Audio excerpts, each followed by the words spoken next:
नमस्कार and welcome you all to DRX mentor. मैं हूं डॉक्टर जैन। नाउ ये वीडियो बहुत ज़्यादा इंपॉर्टेंट होने वाला है जो प्रिपरेशन कर रहे हैं रेलवे फार्मासिस्ट की, जिनकी B pharm complete, B pharm और डी फॉर्म कंप्लीट हो चुकी है, या फिर जो बी फॉर्म डी फॉर्म कर रहे हैं। ये बहुत ज़्यादा इंपॉर्टेंट वीडियो है। कई बार बहुत ज़्यादा आपके क्वेश्चंस आते हैं कि सर रेलवे की जो फार्मासिस्ट की प्रिपरेशन है वो जॉब छोड़ के प्रिपरेशन करना चाहिए या जॉब के साथ प्रिपरेशन करना चाहिए। तो इस वीडियो में मैं कवर करने वाला हूं कि आपको कौन सी जॉब है जिनके साथ प्रिपरेशन करना चाहिए या जॉब छोड़ के प्रिपरेशन करना चाहिए। तो कंप्लीट डिस्कस करेंगे। तो चलिए स्टार्ट करते हैं। बट उससे पहले अपने चैनल को सब्सक्राइब नहीं किया तो सब्सक्राइब कर लीजिए, सो दैट आपको फार्मेसी से रिलेटेड जितनी भी इंपॉर्टेंट अपडेट है वो मिलती रहेगी। और MCQ से रिलेटेड भी वीडियो बनाता हूँ, वो भी आप वॉच कर सकते हैं। रिसेंटली मैंने 3 मॉक टेस्ट अपलोड किए हुए, वो अटेम्प्ट कर सकते हैं आप। और additionally you can also join our channel, जहां पर मात्र 29 रुपीज़ में आपको मिलने वाले हैं प्रीवियस ईयर के फार्मासिस्ट के क्वेश्चन पेपर, जो MCQs मेरे द्वारा सॉल्व कराए जाते हैं। यदि उनकी PDF चाहिए तो आपको वो भी अवेलेबल कराई जाएगी। प्लस यदि आपको कोई फार्मेसी एग्जाम से रिलेटेड गाइडेंस चाहिए तो वो भी आपको प्रोवाइड कराई जाएगी। आप हमारे कम्युनिटी सेक्शन को भी विजिट कर सकते हैं, जहाँ पर मैंने अपलोड किए हुए हैं मोर देन 500 MCQs, जो कि ऑलरेडी प्रीवियस ईयर के फार्मासिस्ट के क्वेश्चन पेपर में पूछे जा चुके हैं। तो वो अटेम्प्ट कर सकते हैं आप। और यहाँ पर आपको डेली 3 क्वेश्चन मिलते हैं, 2 रिलेटेड टू फार्मेसी और 1 नॉन टेक्निकल से रिलेटेड, तो वो भी आप डेली अटेम्प्ट कर सकते हैं। तो चलिए स्टार्ट करते हैं। सबसे पहले एक सिनेरियो लेते हैं कि यदि आप कई बार ये क्वेश्चन आता है कि जॉब छोड़ के प्रिपरेशन करना कितना सही रहेगा। देखिए, जॉब छोड़ के प्रिपरेशन करना मुझे उतना अच्छा ठीक नहीं लगता है, क्योंकि आपको भी पता है कि इंडिया में जो वैकेंसीज हैं वो कंसिस्टेंटली नहीं आती हैं। यदि हम रेलवे फार्मासिस्ट का एग्जाम्पल ही लें तो आपको पता है कि रेलवे फार्मासिस्ट की वैकेंसी 5-5 साल में आती है। लास्ट टाइम 2014 में आई थी, 2014 के बाद 19 में आई, और 19 के बाद 2024 में आना है। अभी तक वैकेंसी आई नहीं है। तो जब तक आ नहीं जाती तब तक श्योरिटी के साथ हम कुछ कह नहीं सकते। अभी सिर्फ कैलेंडर जारी किया है। तो यदि कोई व्यक्ति 2019 के बाद सिर्फ ये सोचता कि मैं प्रिपरेशन करना चाहता हूं जॉब छोड़ के, तो उसके लिए आप सोच सकते हैं कि कितना हेक्टिक और कितना प्रॉब्लमेटिक होगा कि अभी तक वैकेंसी ही नहीं आई यदि वो प्रिपरेशन कर रहा होता। तो इससे अच्छा है कि आप किसी एक जॉब के साथ पर्टिकुलरली प्रिपरेशन करें। आप एक जॉब ले लें, उससे क्या होगा, आपको कम से कम आपके पास एक फाइनेंशियल लोड नहीं रहेगा आपकी फैमिली के ऊपर। ठीक है। दूसरा ये होगा कि आप उसमें एक्सपीरियंस गेन करेंगे। यदि अनफॉर्चुनेटली आपका फार्मासिस्ट में नहीं होता है तो कम से कम आपके पास उस एक्सपीरियंस के बेसिस पे कहीं आप दूसरी जगह अच्छे से अप्लाई कर पाएंगे। तो अब ये क्वेश्चन आता है कि कौन सी जॉब करना चाहिए। आपको पता है कि यदि हम इंडस्ट्री की जॉब यदि ज्वाइन कर लेते हैं तो लगभग 10 से 12 घंटे की जॉब होती है। 10-12 घंटे काम करने के बाद यदि कोई चाहे वो प्रिपरेशन करना चाहे तो वो बिल्कुल भी नहीं कर सकता। तो इससे अच्छा क्या है कि आप ऐसी जॉब को प्रेफर करें, जैसे कि एक जॉब मुझे बहुत अच्छी लगती है, लैब अटेंडेंट की जॉब। यदि आपने बी फॉर्म किया है तो आपको लैब अटेंडेंट के लिए इजीली ले सकते हैं। तो आप लैब अटेंडेंट की जॉब प्रेफर कर सकते हैं। वहां पर आपको पता है कि जो प्रैक्टिकल होता है, लगभग एक दिन में 3 घंटे का प्रैक्टिकल होता है, उसमें भी तीनों घंटे इन्वॉल्व नहीं होना होता है। लगभग 1-1 घंटे यदि आप देंगे तब भी आपका काम हो जाएगा। मान के चलिए 8 घंटे की जॉब है, यदि 2 घंटे चले भी गए तब भी आपको 6 घंटे बैठ के प्रिपरेशन करने को तो मिलेंगे। और दूसरा, यदि आप वहां से एम फॉर्म भी कंप्लीट कर लेते हैं तो आपके पास एक एडिशनल डिग्री हो जाएगी।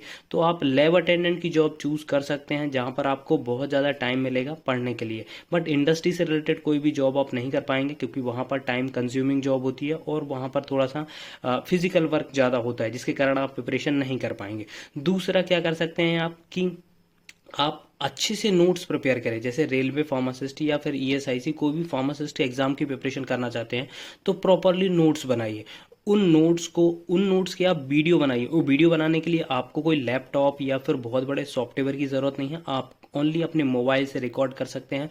लोगों ने बहुत ज़्यादा अपने चैनल को ग्रो किया है। मैं आपको बताऊंगा विद एग्जांपल कि कौन कौन से चैनल हैं जिनने सिर्फ कॉपी पेन पे अपने नोट्स प्रॉपरली बनाए हैं और उन नोट्स को एक्सप्लेन किया है, और उनके बेसिस पे बहुत ज़्यादा उनके व्यू आए हैं और सब्सक्राइबर भी गेन हुए हैं। और आपको पता है यूट्यूब पे बहुत अच्छा पैसा भी मिलता है यदि आपके व्यू अच्छे होते हैं और सब्सक्राइबर अच्छे होते हैं।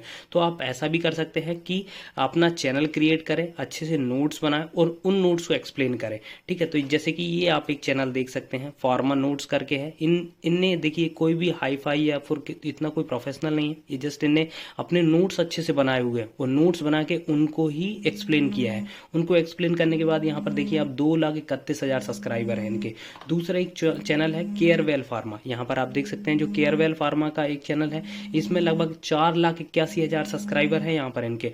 और इनने भी सेम वही है कि इनने अपने नोट्स बनाए और नोट्स को एक्सप्लेन किया हुआ है। तो इससे क्या होता है कि देखिए किसी भी एग्जाम के जब आप प्रॉपरली नोट्स बना लेते हैं तो उससे आपको एक बहुत ज़्यादा बेनिफिट होता है कि यदि आपका कोई पर्टिकुलरली लेट सपोज कि आपने आरआरबी का एग्जाम के लिए प्रिपरेशन करने की सोची बट आरआरबी में आपका सिलेक्शन नहीं हुआ, यदि आपके पास नोट्स बने हुए हैं और फिर कोई नेक्स्ट वैकेंसी आती जैसे ईएसआईसी की वैकेंसी आती या फिर आपकी एम्स की वैकेंसी आती तो कम से कम उनको रिवाइज करके आप अपनी प्रिपरेशन कर सकते हैं। ठीक है, और इनका क्या होता है कि यदि आपने नोट्स बनाए प्रॉपरली तो उनको मोनेटाइज भी कर सकते हैं। यदि आपका चैनल ग्रो होता है तो वहाँ पर आप उन चैनल को उस अपनी जो पीडीएफ वगैरह या फिर अपने जो नोट्स बनाए हैं उनको आप सेंड पैसे में दे भी सकते हैं स्टूडेंट्स को, क्योंकि आपको पता है आरआरबी के लिए बहुत ज़्यादा अभी तक लोग सर्च करते हैं कि कोई कोचिंग इंस्टीट्यूट उनको मिल जाए या फिर कोई ऐसी इंस्टीट्यूट मिल जाए जहाँ पर वो प्रॉपरली प्रिपरेशन कर सके। तो एक आरआरबी फार्मासिस्ट से रिलेटेड यदि आप चैनल बनाते हैं तो आपको बहुत ज़्यादा ग्रो होने के चांसेस होंगे। बहुत लोग ऐसे हैं जो सिर्फ एमसीक्यूज करके ही अपने चैनल को ग्रो कर रहे हैं